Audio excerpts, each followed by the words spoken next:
Malta tħares il-qoddim li jkollha ir-raba' Presidenza tal-Kunsill tal-Ewropa bejn Mejju u Novembru li ġej.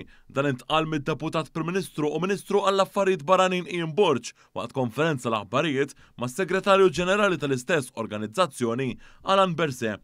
Wara jumej tal-għaqad f'pajjiżna, id-Deputat Prim Ministru qal li din il-Presidenza se tiġi f'perjodu ta' sfidi u bħalma ġara fl-OSCE u fil-Kunsill tas-Sigurtà tal-Ġnus Magħquda, Malta se promovi id-dialogu.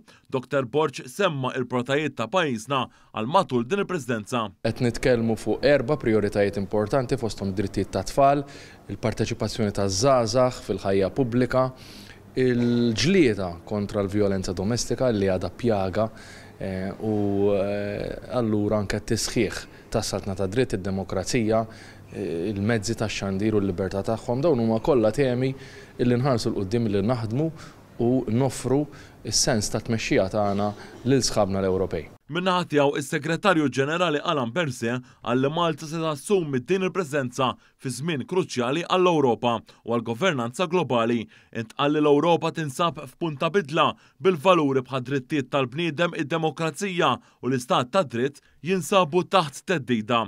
Berset qal li l-Kunsill tal-Ewropa jibqa' il-gwardjan ta' dawn il-prinċipi waqt li tenna l-Presidenza ta' Malta se tkun opportunità ta' valur biex nimxu l-qudiem flimkien u nsaħħu Ewropa li tibqa' leali lejn il-valuri tagħha b'saħħitha quddiem l-isfidi u maquda fl-azzjoni.